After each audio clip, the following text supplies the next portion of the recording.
I want to begin today with a little clip of a film that you might remember, you might be familiar with.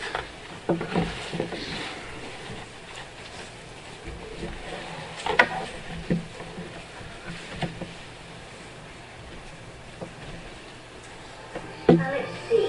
Where was I? I wonder which way I ought to go.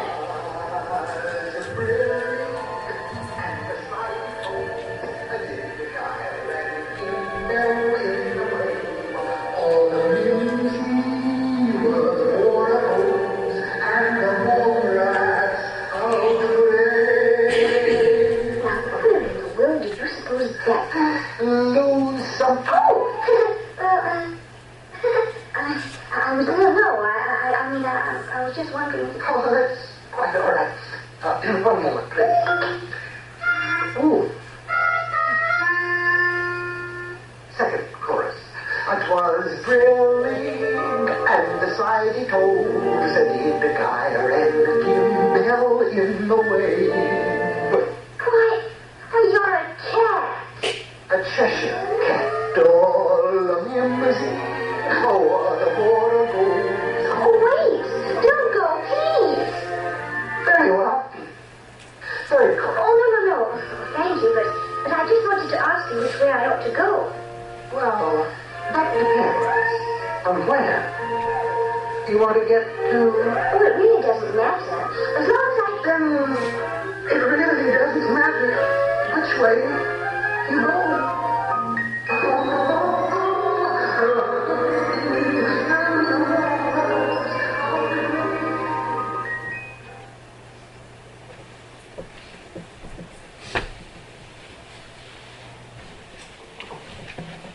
Which way do you want to go? You see, if it really doesn't matter which way you want to go, then it really doesn't matter which way you head. In 1888, Alfred Nobel had the unpleasant surprise of reading in a French newspaper his own obituary, which happened to be titled, "The Merchant of Death is Dead." It was actually Alfred's brother Ludwig who had died. Alfred would not die for another 8 years. In 1895, Nobel had purchased an iron and steel mill, which he had converted into a major armaments manufacturer. And he also invented ballistite, the immediate precursor to many smokeless military explosives. And Nobel had amassed a fortune during his lifetime, most of it from his 35 inventions, of which dynamite is the most famous. This and his success as an arms manufacturer is what had earned him the title Merchant of Death. But he was so disappointed with what he read that day in the newspaper, in the obituary, and he was so concerned about how he would be remembered, that he was inspired to change his will. Where are you headed in life? How will you be remembered? Where are we headed as a church? How will we be remembered? I actually did not misspell the word noble in the title of my message for today, though the focus will not be on the Nobel Prizes. I began by talking about these prizes and their founder, Alfred Nobel, because these are annual international awards bestowed by Scandinavian committees in recognition of cultural and scientific advances, one of which is the Nobel Peace Prize. And they're awards that are given in recognition of great deeds that have been accomplished, if you may, very noble deeds, done by, in most cases, very noble people.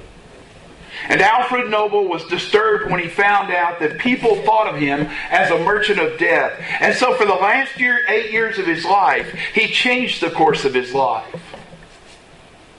And so we have, in his memory, the Nobel Prizes for great deeds that are done. How will we be remembered if we continue in the direction that we are going? I don't know if you're familiar with a little verse in the Old Testament. It's Proverbs, the 16th chapter, the 9th verse. Here's what it says.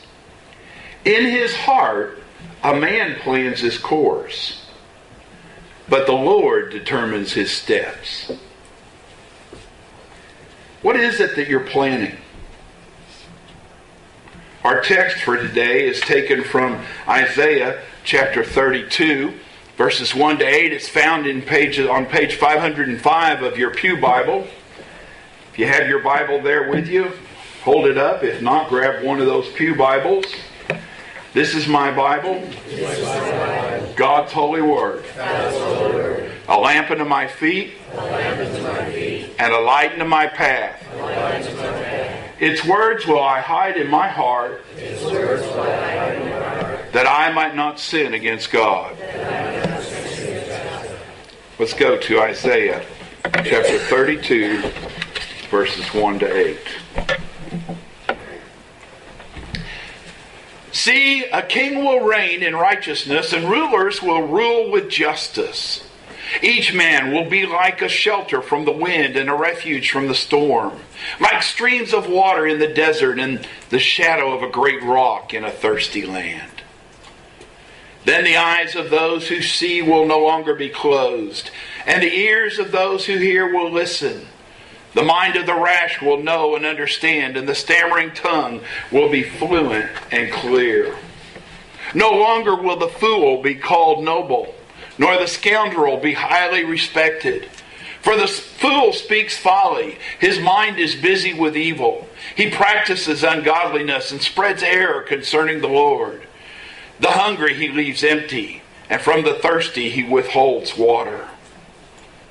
The scoundrel's methods are wicked. He makes up evil schemes to destroy the poor with lies, even when the plea of the needy is just. But the noble man makes noble plans, and by noble deeds he stands. Here's my question. Is your understanding of the church a place where you go to be served, a serve us understanding? Or is your understanding that we are to be involved in service? And before we go on, look again at these last two verses. The scoundrel's methods are wicked. He makes up evil schemes to destroy the poor with lies, even when the plea of the needy is just. There are times when the plea of the needy is just. Now, I'll be the first to admit that often the needy are needy because, to be quite honest, they're too lazy to be otherwise. They've grown up in a welfare mentality and expect everything to be handed to them. You know people like that just as well as I do. But that's certainly not all. And if we're going to make a difference in this world, then we need to be doing some things very differently. We need to be noble people. The noble people that Isaiah is describing in our passage before us today. Now, I'll admit, a noble person isn't described exactly in our text, but the fool is described in contrast. Notice that in verse 5, the prophet speaks of both the fool and the scoundrel. And in verses 6 and 7, he gives a description of each. Now, in the Old Testament, there are often overtones of godlessness that are connected with folly. And if fear of the Lord is the beginning of wisdom, as we find in Psalms 111 verse 10, and again in Proverbs 1 verse 7, the fear of the Lord is the beginning of wisdom. If that's the case, then the godless man must be pursuing the wrong way. Oh, What is this fool? Look again there at verse 6. It's really a rather appalling picture. Their mind is so controlled by evil that both their life and their influence of others are evil. There's not even any concern for the hungry and the thirsty. And while the Messianic king demonstrates his godly righteousness by his concern for the needy, the godless fool is utterly unconcerned about their most basic elementary needs. Look at Isaiah chapter 58, verse 7.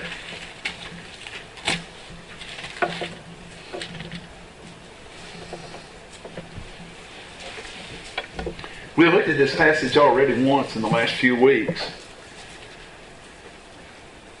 What is the kind of worship, the kind of fasting that I desire? Is it not to share your food with the hungry, to provide the poor wanderer with shelter, when you see the naked to clothe them, and not to turn away from your own flesh and blood? That's very practical ways in which we can serve. And today is the 5th Sunday of October, and on the 5th Sunday, our custom is to bring in canned goods and dry food goods. And we're going to continue this between now and a little bit ahead of Thanksgiving, bringing in items that we can share. But here's my question.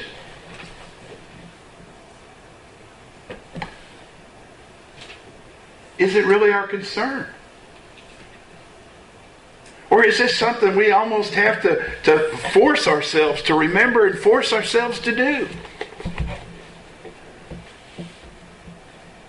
Verse 7, the scoundrels are taken up. And they stoop to lies and deceit to deprive the poor of their legal rights. In fact, scoundrels are precisely those from whom the king is going to protect the poor. Back in Isaiah chapter 11, you have this very theme. Here's the message of Jesus. Prophecy, messianic prophecy. A shoot will come up from the stump of Jesse. From his roots a branch will bear fruit. The Spirit of the Lord will rest on him, the Spirit of wisdom and of understanding, the Spirit of counsel, of power, the Spirit of knowledge and of the fear of the Lord. And he will delight in the fear of the Lord. He will not judge by what he sees with his eyes or decide by what he hears with his ears, but with righteousness he will judge the needy. With justice he will give decisions for the poor of the earth. He will strike the earth with the rod of his mouth, and with the breath of his lips he'll slay the wicked. Righteousness will be his belt, and faithfulness the sash around his waist. The wolf will live with the lamb. The leopard will lie down with the goat. The calf and the lion and the yearling together, and a little child will lead them. A part of the concern of the king, the Messianic king, will be for the poor. So it should be our concern. It should be a part of our active ministry as a church. Now here's the point. Conduct does reveal character. I hear people all the time, especially when I was substituting, I'd hear people say all the time, well, they just think I'm for lack of a better word, scoundrel. They don't think I'm a very good person. Well, why not? Well, I don't know. Well, could it be that you did this? Could it be that you did this? Well, yeah, I did those things, but, you see, the denial that somehow our conduct reveals who we really are. And it's true of both the nobleman